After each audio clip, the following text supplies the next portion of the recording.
Have you ever smiled at someone who was trying to ruin your life, knowing they had no idea they were about to become the biggest mistake of their own? People think revenge begins with anger. It doesn't. Real revenge begins the moment you stop trying to prove yourself. My name is Ethan Carter, and 3 years ago I was the man everyone laughed at. Today, the people who laughed can't even look me in the eye. This story started with a wedding invitation, not just any invitation.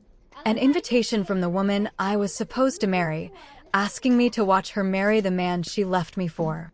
Most people would have thrown it away. I almost did, but one small note hidden inside that envelope changed everything. Come see what winning looks like. No signature. It didn't need one. Only one man was arrogant enough to write those words. Nathan Brooks, the man who stole my future. Or at least, that's what everyone believed when I first met Lily. Neither of us had anything. We were two broke college students trying to survive while dreaming about a better future. She worked evenings at a bookstore. I delivered food after classes and spent weekends fixing computers for extra cash. Every dollar mattered. Every date was simple. Ho-cheap pizza. Late night walks. Coffee from the gas station because neither of us could afford expensive cafes. And somehow, those were the happiest years of my life. Lily always told me one thing. I don't care if we're rich. I just want a man who never gives up on me. I believed every word. After graduation, we moved into a tiny apartment in Chicago. The paint on the walls was peeling. The heater barely worked during winter, whenever it rained. We had to place a bucket under the kitchen ceiling because water leaked through the roof. We laughed about it. We promised each other that one day we'd tell our kids how we started with nothing. My mother smiled, but it wasn't a warm smile. It was the smile she used at charity galas when pretending to like people she secretly judged. So, Emma, she asked while sipping wine. What do your parents do? Emma answered honestly. My dad passed away when I was 16. My mom works nights as a nurse. Silence. Then my father leaned back. And teaching pays enough these days. Emma smiled politely. I don't teach for the money. Dad chuckled. Obviously. I felt my stomach tighten. Emma stayed calm. She changed the subject. She complimented the dinner. She asked about my parents' vacation plans. She tried, really tried. Nothing worked. The moment Emma went to the restroom, my mother whispered loud enough for everyone to hear. Ethan, surely this isn't serious. I looked at her. It is. She sighed. You've always had potential. You can do better. Those 4 words changed everything. After dinner, Emma acted like nothing happened. But as we drove home, she stared out the passenger window almost the entire ride. Finally, she asked, do they always talk to people like that? I lied. No. She nodded. I figured. Over the next several months, things only got worse. Every family gathering became another interrogation. Why wasn't Emma pursuing a higher-paying career? Why didn't she wear designer clothes? Why didn't she have connections? Why hadn't she gone to an Ivy League school? Every answer she gave somehow became another reason she wasn't good enough. The strange part. Emma never fought back, not once. She simply smiled, thanked them for dinner, and held my hand tighter whenever we left. I kept telling myself they'd eventually see what I saw. I couldn't have been more wrong. Because my parents weren't trying to know Emma, they were trying to get rid of her, and they were about to make an offer they thought I could never refuse. A week after that dinner, my father called me. Come by the office, he said. We need to talk. Just the two of us. His tone wasn't angry. That almost worried me more. I arrived at the Carter Development headquarters in downtown Seattle just after lunch. My father's office overlooked Elliott Bay, the kind of corner office people dreamed about. Floor-to-ceiling windows. Imported furniture. Every award he'd ever won lined the shelves. He motioned for me to sit. For a few minutes, we talked about work like nothing was wrong. Then he folded his hands. So, how serious are you about Emma? I'm planning to marry her. He stared at me for several seconds. I was hoping you'd say that wasn't true. It is. He sighed.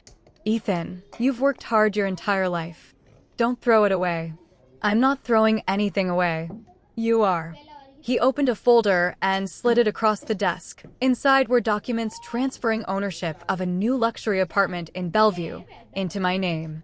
along with an offer to become vice president of the family company. It was everything I'd worked toward, everything I'd dreamed of as a kid. "You've earned this," my father said. "But there's one condition." I already knew what was coming. "You end things with Emma." The room went silent. I looked down at the papers. The apartment alone was worth more money than I'd ever imagined owning. The promotion would guarantee my future, financial freedom, security, respect, everything, except the woman I loved. I slowly closed the folder and pushed it back. "No." For the first time in my life, my father looked genuinely shocked. "You didn't even think about it." "I did." My answer is still no. His expression hardened. "Then don't expect another opportunity." I wasn't asking for one. As I stood to leave, he said something I'd never forget. "Love fades, Ethan. Money doesn't." I looked him straight in the eyes. I'd rather lose the money than lose myself. I walked out without looking back. When I told Emma what had happened, she became very quiet. "Ethan, you don't have to choose me." I frowned. "What?" "I never wanted to come between you and your family." "You aren't. They're making you choose." She reached across the table and took my hand. "If walking away from me fixes everything, I'll do it." I couldn't believe what I was hearing. "You leave. If it means you keep your family." I squeezed her hand. "No. I'm choosing because I want to." She smiled through tears. "I was hoping you'd say that." For the next few months, my parents stopped pretending. The invitations stopped coming. Holiday dinners, birthday parties, family vacations. I wasn't invited to any of them. If I called, they rarely answered. If they answered, the conversations lasted less than a minute. Only one person stayed in touch. My younger sister, Olivia. Unlike our parents, Olivia never cared about money or social status. She was finishing graduate school and wanted to become a child psychologist. She loved Emma from the beginning. Whenever our parents criticized her, Olivia quietly defended her. "You know she's a good person," she'd tell them. "You just refuse to see it." Our parents never listened. One evening, Olivia came to our apartment carrying pizza and 3 milkshakes. "I escaped family dinner," she joked. Emma laughed. "Was it that bad?" Olivia rolled her eyes. "They spent 2 hours talking about how you're ruining Ethan's future." Emma looked down. Olivia immediately reached over and hugged her. "Don't believe a word they say." "My brother smiles more now than he has in 10 years. That's all I need to know." That night, after Emma went to bed, Olivia stayed behind. She looked unusually serious. "I need to tell you something." "What is it?" She hesitated. "Dad's planning something." "What do you mean?" "I overheard him talking to one of his business partners. He's trying to get Emma fired." My heart stopped. "What?" "He thinks if she loses her job, she'll leave you." I couldn't believe what I was hearing. Getting rid of invitations was one thing. Trying to destroy someone's career, that was something else entirely. I looked at my sister. "Are you sure?" She nodded. "I wish I wasn't." At that moment, I realized my parents weren't just trying to control my life anymore. They were willing to destroy someone else's just to get what they wanted. And I had no idea how far they were actually willing to go. The wedding was held at one of the most expensive country clubs outside Chicago. Just driving through the entrance told me everything I needed to know. Luxury cars lined both sides of the driveway. Valets hurried from one vehicle to another. Crystal chandeliers glowed through the ballroom windows. Nathan had spent a fortune making sure everyone knew how wealthy he was. I stepped out of my car wearing the only suit I owned. It wasn't designer. It wasn't custom made, but it fit well, and for the first time in years, I wasn't trying to impress anyone. As I walked toward the entrance, I heard someone call my name. "Ethan?" I turned around. It was Daniel, one of my old college friends. He looked surprised to see me. "I honestly didn't think you'd come." I smiled. "Neither did I." He hesitated before speaking again. "Listen, people have been talking." "About what?" He looked uncomfortable. "Nathan told everyone he invited you because he wanted to prove there were no hard feelings." I almost laughed. We both knew that wasn't true. Daniel lowered his voice. "Just don't let him get under your skin." "I won't." Inside the ballroom, everything looked perfect. Fresh white roses covered every table. A live orchestra played softly in the background. Champagne flowed like water. Guests laughed as if they were attending the wedding of the century. Then I saw her. Lily. She looked beautiful.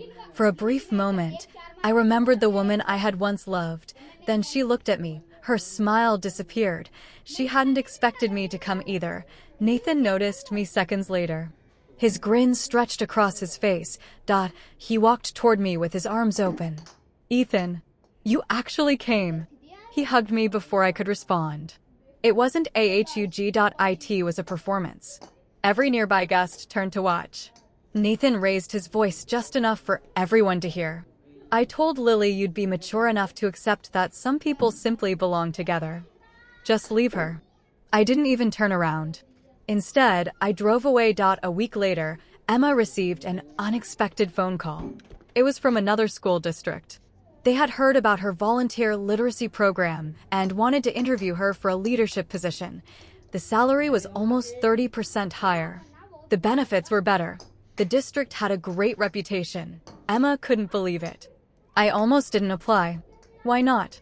After everything that's happened, I started thinking maybe I wasn't good enough. I took both of her hands. Don't let someone else's bitterness become your self-doubt. She smiled. I'll go. 2 weeks later, she got the job. We celebrated with burgers from our favorite little diner overlooking Puget Sound. For the first time in months, it felt like life was finally moving forward until my mother called. I hear Emma found another job. Yes. Good. Maybe now she'll realize she belongs somewhere else. I hung up without saying a word. That was the last conversation I ever had with my mother as her son. After that day, I stopped calling, stopped texting. Stopped trying. Family isn't built by blood alone. It's built by respect. And mine had run out. Only Olivia kept visiting us. She became part of our little world. Sunday dinners, movie nights, board games. She laughed with Emma like they had been sisters their whole lives. One evening, after Emma went to make coffee, Olivia looked at me. I've made a decision. What is it? I'm moving out. I smiled. About time. She laughed. That's not the important part. I don't think I'm coming back. What do you mean? She looked toward the kitchen to make sure Emma couldn't hear. I can't keep pretending Mom and Dad are good people. They don't love people. They love control. Those words hit me harder than anything else she'd ever said. They're your parents. I know. And I still love them. But loving someone doesn't mean accepting what they do. She paused before adding quietly. If they make me choose someday. I already know my answer. At the time, I thought she meant choosing between visiting us or visiting them. I had no idea she was talking about something much bigger, and neither did she. A month after Olivia moved into her own apartment, our lives finally felt peaceful. Emma was thriving at her new school.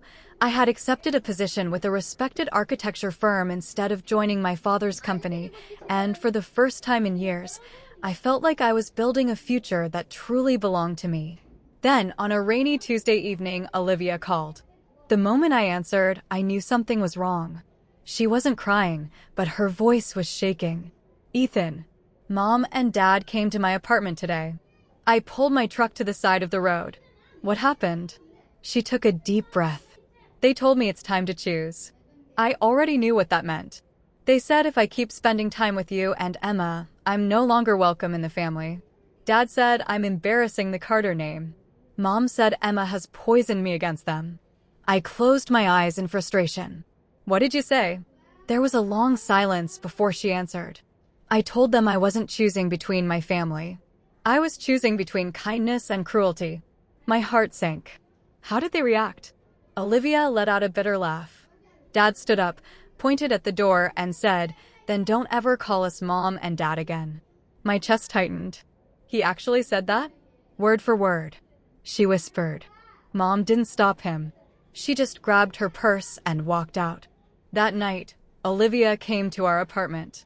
Emma hugged her the second she walked through the door, and Olivia completely broke down. She cried harder than I'd ever seen. Not because she had lost a house or financial support, but because she'd realized her parents' love came with conditions. They loved obedience, not their children.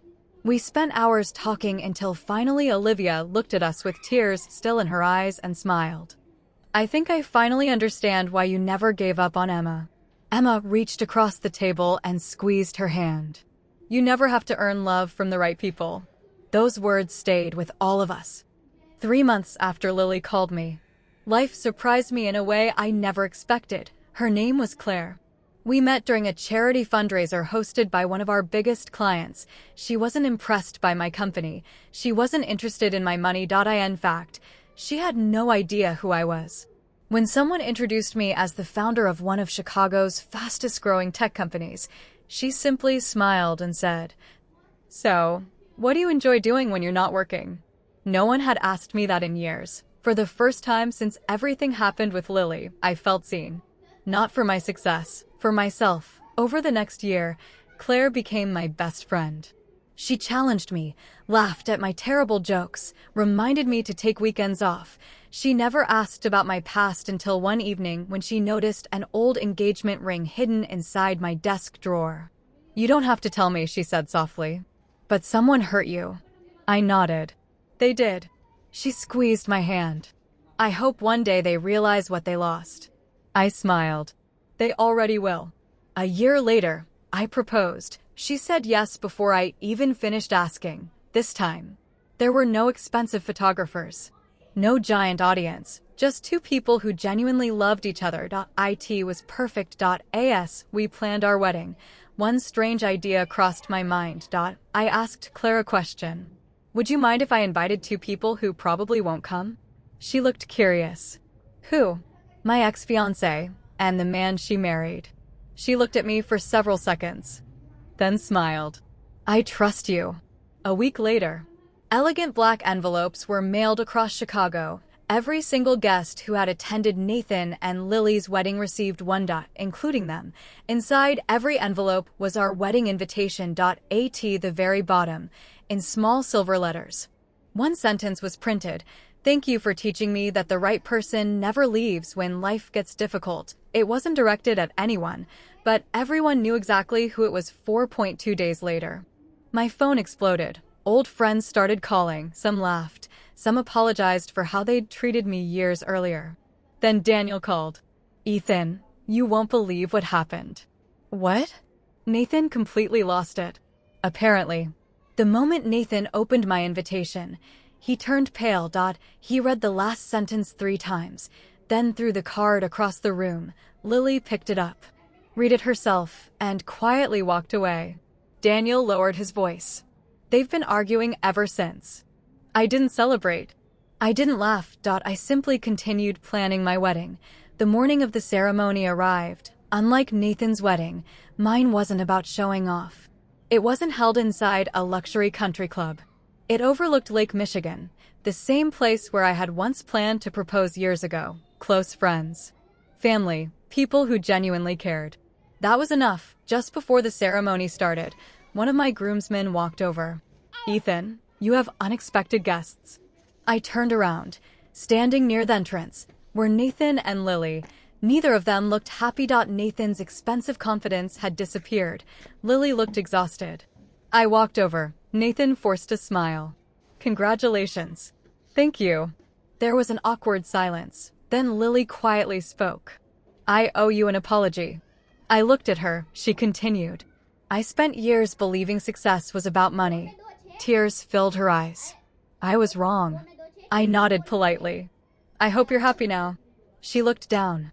"I'm not." Nathan interrupted. "We should go." But Lily stayed. "I just wanted to say, I'm sorry for the way I left." I smiled.